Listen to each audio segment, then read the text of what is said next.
Estamos, hermanos, estudiando los dos testigos de Dios. Aquí en Apocalipsis, capítulo 11, hemos visto la parte donde Dios les aplaudirá y ahora veremos la parte que corresponde a que los hombres lo aborrecerán. Esto lo vamos a basar específicamente en los versos 5 y 10 del capítulo 11 del libro de Apocalipsis. Yo quiero decir lo siguiente, que desafortunadamente el hacer la voluntad de Dios no garantiza que todos los hombres apreciarán lo que usted hace, ni que todos los hombres aceptarán su mensaje. Primero, cuando digo no todos los hombres, me refiero también dentro de la iglesia. Dentro de la iglesia no todos aceptan el mensaje que uno está predicando. Por una u otra razón, siempre habrá quienes se oponen a lo que se está enseñando. Y me refiero también a los hombres que no pertenecen a la familia de Dios, que son los que más abundan. Usted predica el mensaje de Dios y la reacción de podemos decir de un 95% más es rechazar el mensaje de Dios. Bueno, se da el caso cuando se bautiza a una persona que ha conocido el Evangelio y que se convierte al Señor porque está tan convencido, está tan contento que ha entendido la verdad de Dios. Y luego este hermano o hermana comienza a predicar a otros lo que él ha obedecido, porque ese es el mensaje de nuestro Señor. Pero luego se puede notar en este hermano o hermana una cara de decepción, porque nota el rechazo que hay al mensaje de Dios. Esto así va a ser siempre. Esta es una realidad. La segunda verdad acerca de lo que sucede cuando se da testimonio, que usted debe conocer, es que algunos se opondrán y tal vez incluso van a tratar de causarle daño. Ya hemos visto en la clase pasada lo que es testificar de Dios, o sea, el hablar la verdad, no hablar cosas emocionalistas. Eso no es el dar testimonio, sino el testificar de las cosas de Dios. Y ya hemos visto bastante claro lo que es un testigo, es decir, uno que realmente da fe de lo que está diciendo. En cuanto a la reacción del mundo hacia estos dos testigos, el versículo 5 habla dos veces de hombres que deseaban hacerles daño. Deseaban hacerles daño. Los sí del versículo 5 tienen el sentido de cuando. Miren lo que dice: si alguno quiere dañarlos, sale fuego de la boca de ellos y devora a sus enemigos. Y si alguno quiere hacerles daño, debe morir él de la misma manera. Los que deseaban dañarlos fueron catalogados como sus enemigos. Siempre habrá conflicto, hermanos, entre el bien y el mal. Eso va a suceder siempre. Siempre va a darse este conflicto entre el bien y el mal. El error siempre se va a oponer a la verdad. Siempre se va a oponer el error a la verdad. El versículo 10 nos da la razón por la que los hombres se empeñaban en hacerle daños a los testigos. Dice, y los moradores de la tierra se regocijarán sobre ellos y se alegrarán y se enviarán regalos unos a otros, porque estos dos profetas habían atormentado a los moradores de la tierra. Bueno, cuando hablamos de que este versículo 10 da la razón por la que los hombres se empeñaban en hacerle daño a los testigos, los dos profetas habían atormentado a los moradores de la tierra. Y me apresuro a afirmar que no era con la intención de atormentar que estos voceros predicaban, sino que su propósito, hermanos, era salvar las almas.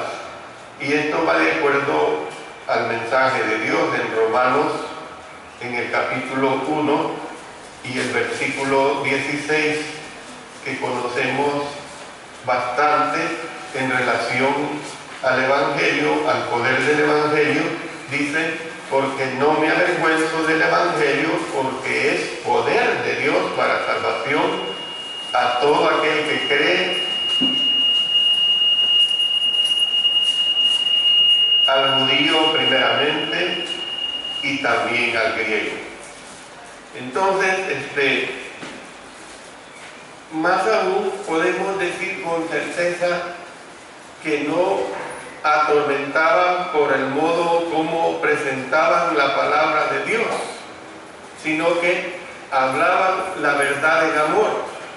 Y esto así va a suceder, hermano. Cuando se habla la verdad en amor, va a atormentar. Es como cuando se le está haciendo ver a alguien su pecado y se le está haciendo ver su pecado en relación a lo que la palabra de Dios dice. Entonces, evidentemente que se va a sentir atormentada esta persona. Lo mismo va a suceder con usted, conmigo, con cualquiera, que alguien, un cristiano, una cristiana nos esté hablando la verdad en amor y nosotros nos sintamos atormentados. ¿Por qué? Porque nos están diciendo la verdad. ¿Cuál verdad? La verdad del pecado en el cual hemos caído. Y esa es la realidad. Entonces, hermanos, ¿qué es lo que quiero decirles? Pues que es posible ser enérgico sin ser odioso. Yo tengo que ser enérgico con ustedes en relación al pecado. Y en ese sentido, mi deseo es que ustedes no me odien a mí. Mi deseo es que ustedes no me vean con malos ojos. Pero yo tengo que corregir su pecado. ¿Ve? Acuérdense lo que el Señor le decía al profeta Ezequiel: tú tienes que hablar, habla. De lo contrario, tú vas a pagar con tu propia vida. ¿Ven? Y esa es la situación. Más bien, pues, lo que atormentaba a los hombres, hermanos, era la verdad. La verdad, debido a que ésta los hacía sentir incómodos. Y eso es la realidad. Cuando se dice la verdad hace sentir incómodo o incómoda a cualquier persona, no digamos a cualquier cristiano, porque hacía que les remordiera la conciencia y los condenaba precisamente. Y no hay cosa más dura cuando la conciencia remuerde. Y cuando la conciencia remuerde y precisamente se les está condenando.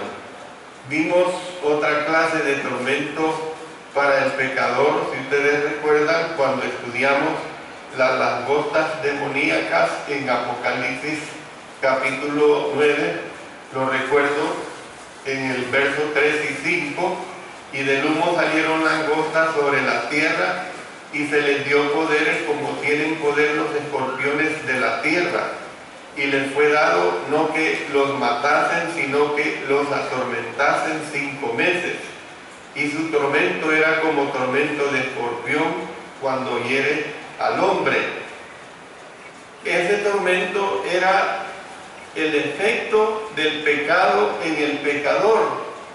No es el mismo tormento, hermanos, que causa la predicación de la palabra de nuestro Señor, pero lo complementa.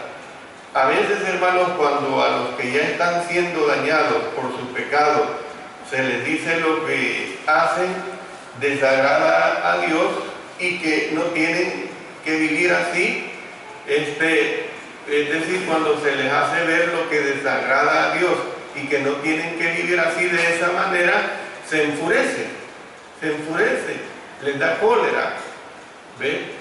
Y aún sus actitudes son completamente carnales y muchas veces hasta actitudes completamente violentas. Entonces, hermanos, nosotros podemos ver pues que las escrituras están llenas de esta clase de tormento. Hay un episodio en el libro primero de Reyes, capítulo 18, verso 17, cuando el rey Acab vio a Elías, le dijo: ¿eres tú el que turbas a Israel? Piense bien la interrogante, ¿eres tú el que turbas a Israel? En realidad, la causa de los problemas de Israel eran los propios pecados del rey Acab. Esa era la causa de los problemas de Israel. Pero mire cómo le resulta el rey Acab a Elías: ¿eres tú el que atormenta o que turbas a Israel? Claro, le estaba poniendo el dedo en la llaga, pero según le parecía al rey, el culpable pues era Elías, era el profeta Elías. Así es como actúa precisamente el que está en una situación pecaminosa. Es exactamente lo mismo, hermanos, de este ejemplo que siempre se los he puesto a ustedes cuando dos vehículos tienen un accidente de tránsito. El culpable siempre va a ser así, hermanos, yo lo he visto. El culpable sale más enojado que el que ha recibido el golpe. ¿Ve? Es bien difícil que el culpable reconozca que fue su culpa y que asuma esas consecuencias. Una vez, hace ya muchos años, 10, 15 años, a lo mejor, un señor tuvo que frenar intempestivamente por la imprudencia de otro, y cuando frenó, me dio en mi vehículo al lado de atrás, me quebró una de las vías, no este vehículo que tengo ahora, sino otro, y bueno, yo me bajé, y el señor iba con su esposa y una niña de brazos, y yo no me bajé enojado. Yo, por el contrario, le dije: ¿está bien su esposa y su niña? ¿Ve? Esa fue la preocupación mía. ¿Ve? No, él, ni siquiera él había sido culpable, sino de el primero que había frenado intempestivamente y había manejado mal. Entonces, a mí lo que me preocupó fue su señora y su niña. La vía se podía reponer, y dicho sea de paso, el señor fue responsable. La vía no existía aquí en el país, la mandó a traer a los Estados Unidos, y cuando la recibió me llamó y me la entregó, y ahí se acabó todo. ¿Ven? Los problemas, hermanos, pueden ser más fáciles, más sencillos, si se saben enfrentar. Entonces, mire el caso de Juan el Bautista. Cuando Juan el Bautista reprendió al rey Herodes por su estilo de vida licencioso, incluyendo su matrimonio ilícito con Herodías, el mensaje de aquel atormentó a Herodías. O sea, el mensaje de Juan el Bautista lo atormentó. No podía estar a gusto, y Herodías no descansó hasta que se le concedió tener la cabeza de Juan el Bautista en un plato. ¿Por qué? Por causa del pecado. Jesús, hermanos, atormentaba a los fariseos cuando censuraba las tradiciones de ellos. Y estos hicieron planes para matarlo. ¿Por qué? Porque les censuraban las tradiciones. ¿De qué sirve que ustedes aleguen tanto, pues, sobre la ley si son violadores de la ley? ¿Ven? El mensaje de los apóstoles, hermanos, también atormentaba al concilio, tal como ocurrió en aquel hermoso sermón que pronunció Esteban ante los miembros de este concilio.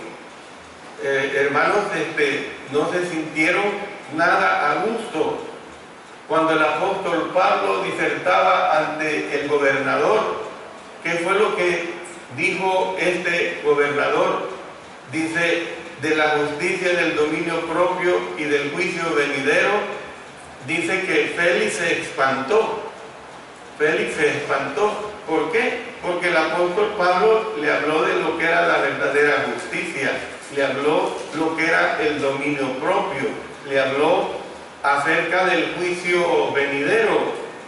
Mire, usted háblele a las personas que va a haber un día de juicio final. Háblele a las personas de que toda persona doblará rodillas delante del Señor el día del juicio final. ¿Y qué es lo que hacen las personas? ¿No le creen? O como les atormenta el mensaje, simplemente dan la vuelta. No quieren seguir oyendo. No quieren seguir oyendo. ¿Por qué? Porque el mensaje verdadero les está atormentando. Pablo comparaba su predicación como un grato olor de Cristo y decía que a los que lo aceptaban así era, un grato olor de Cristo, pero a los que no aceptaban, ¿qué es lo que decía? Era totalmente lo opuesto. A los que lo rechazaban, su palabra era olor de muerte para muerte. Mire, lo vamos a leer en 2 Corintios, en el capítulo 2, en los versos 14 hasta el 16. Allí lo está diciendo: mas a Dios gracias, el cual nos lleva siempre en triunfo en Cristo Jesús, y por medio de nosotros manifiesta en todo lugar el olor de su conocimiento. Porque para Dios somos grato olor de Cristo en los que se salvan y en los que se pierden. Fíjense bien, grato olor. A esto ciertamente, noten ahora, olor de muerte para muerte, y a aquellos olor de vida para vida, y para estas cosas, ¿quién es suficiente? Entonces, hermanos, nosotros tenemos que entender claramente esta situación. Muchas veces despedimos un grato olor que sube a Dios, hermanos, el cual es reconocido por los que van por el camino de salvación, un aroma que huele a vida. Pero los que van por ese camino de la destrucción nos tratan como el hedor de un cuerpo putrefacto. Usted sabe lo que es un cuerpo podrido. Usted sabe lo que es un cuerpo descompuesto. Pues así nos quieren tratar, o así nos tratan, de esa manera. ¿Ve? Entonces, cuando los hombres son atormentados por la verdad, los hombres toman represalias, hermano. Esa es la realidad. Cuando los hombres son atormentados por la verdad, los hombres toman represalias. Es decir, que una conciencia que se remuerde devolverá el golpe. Una conciencia que está remordiéndose va a devolver el golpe. Una conciencia aguijoneada punzará como un aguijón, porque no le gusta la conducta que se le está haciendo ver. Si obedecemos al encargo que Dios nos dio, podemos contar con que seremos maltratados. Y por eso es que el Señor Jesucristo, hermanos, advirtió a sus discípulos. Miren lo que dice en Mateo capítulo 10, el versículo 22. Dice claramente: y seréis aborrecidos de todos por causa de mi nombre. Seréis aborrecidos de todos por causa de mi nombre. El apóstol Pablo dijo llanamente en 2 Timoteo capítulo 3, versículo 12. Miren lo que dice: y seréis, todos los que quieren vivir piadosamente en Cristo Jesús padecerán persecución. Esa es la realidad. Todos los que quieren vivir piadosamente en Cristo Jesús padecerán persecución. El mundo siempre mostró hostilidad al mensaje de Dios, hermano. Y siempre va a mostrar hostilidad al mensaje de Dios, al verdadero mensaje de Dios. El mundo siempre va a mostrar esta hostilidad. Y luego, esta verdad debería provocar inquietud, hermanos, a la iglesia. A la iglesia que vive en estos tiempos y que entendemos que tenemos que predicar con mucha más fuerza el Evangelio poderoso de Cristo Jesús y no adaptarnos a vivir una vida cómoda en medio de un mundo de depravación. Porque el mundo en que vivimos, hermanos, es un mundo depravado, es una depravación creciente. Yo no puedo decir que ahora hay más pecado que hace 2000 años atrás o 4000 años atrás. Siempre, hermanos, el mundo ha sido depravado. Sí que si no hubiese sido el mundo depravado, no hubiera pensado nuestro Padre Celestial en enviar al Señor Jesucristo a dar la salvación. Siempre ha habido depravación.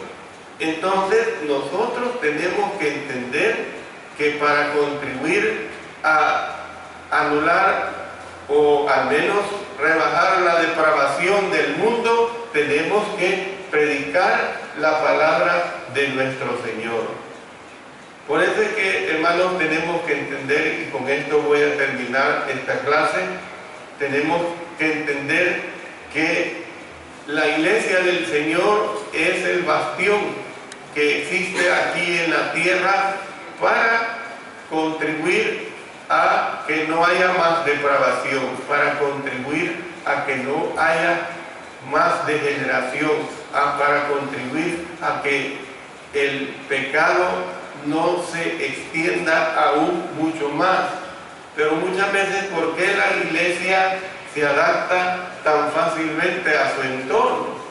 Muchas veces sucede esa situación, porque el pueblo cristiano vive muchas veces tan cómoda y tranquilamente en este mundo que está totalmente maligno y convulsionado.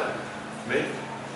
El mundo está siempre con esa malignidad. El mundo siempre está totalmente convulsionado. Esto, hermanos, se debe sin duda a que no somos consecuentes con la palabra de Dios.